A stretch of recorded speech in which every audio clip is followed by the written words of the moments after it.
This weekend, we are going to be getting Froakie Community Day, which means the evolved form Greninja is going to see a sizable improvement thanks to the addition of some new moves. But the real question is Greninja now going to be a top tier water type raid attacker, and is it going to be viable in PvP? That's what this video is going to be all about.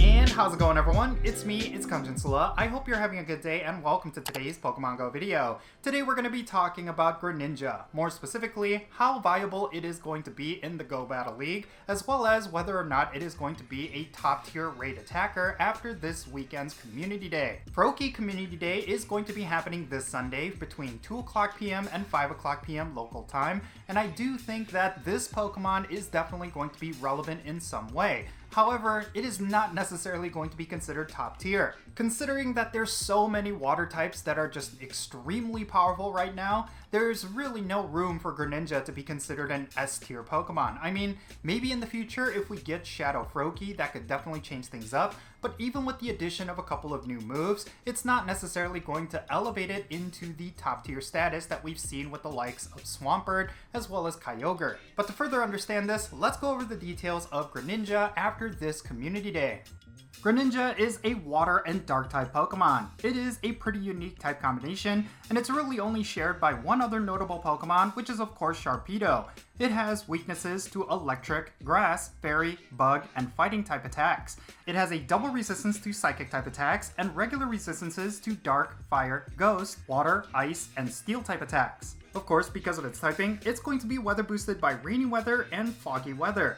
Most of the most ideal attacks that Greninja will have is going to be boosted by both of these weather types. So if you're using Greninja in raid battles, these are the weather types that you will want to use if you want to deal extra damage. Speaking of which, let's go over Greninja's moves. In terms of its fast attacks, it will come with either Water Shuriken, Bubble, and Feint Attack.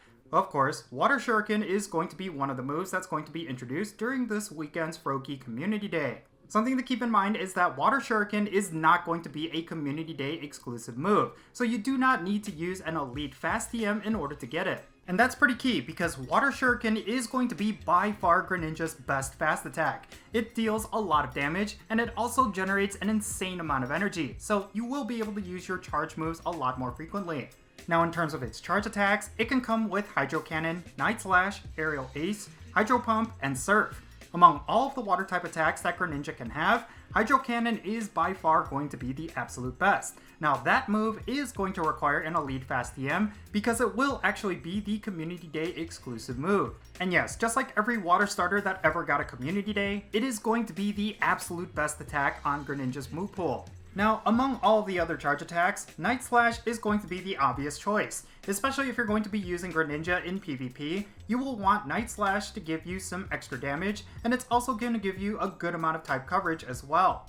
Okay, so now that we covered all of Greninja's attacks, let's talk about whether or not it is going to be viable for both PvP and raid battles.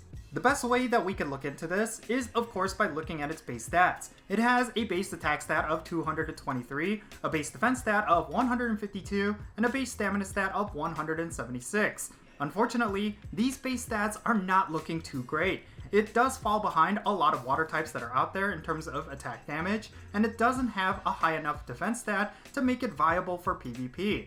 But in regards to PvP, you can kind of offset this by having certain IVs. For rank 1 IVs in the Great League, you will want one that is 3 attack, 15 defense, and 12 health. And then for the Ultra League, you will want one that's 0 attack, 13 defense, and 14 health. So yeah, basically, Greninja is a very powerful water type Pokemon, but it's not going to be among the top tier. It is certainly going to be a lot more useful than it used to be in both PvP and PvE, but unfortunately, both of those game modes are just filled with a bunch of Pokemon that are just that much better. When it comes to raid battles, it's not going to hold a candle to Pokemon like Primal Kyogre or Shadow Swampert, and of course, even Mega Swampert is going to outperform it.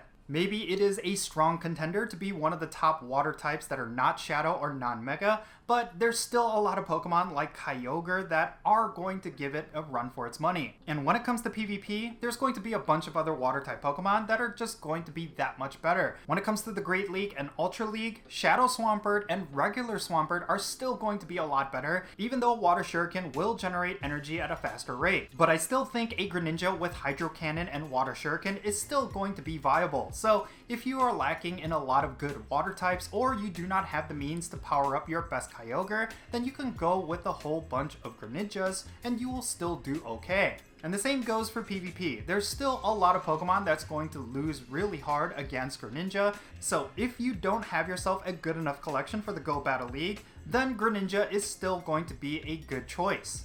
But yeah, in any case, that's going to be it for this video. Leave your thoughts regarding Greninja in the comments section down below. Is this a Pokemon that you plan to use for raid battles and PvP? Definitely share why, and let's have a great discussion. And thank you so much for making it to this point in the video. If you ended up enjoying it and found it to be informative, make sure you hit that thumbs up button and subscribe if it's your first time here. And don't forget that little bell so you can stay up to date on whenever I upload videos. And as always, I want to give a quick shout out to my patrons on Patreon. You make this channel content possible. If you want to support my channel in any way, big or small, then do consider becoming a patron on my Patreon. And if you want to support me non-monetarily, you could do so by following me on social media on the following platforms. My handle is @Jinsula, so make sure you go and find me on those platforms and give me a follow. And yeah, that's going to be it. I'm Jinsula. Be safe, have fun, love yourself, and I'll catch you all later.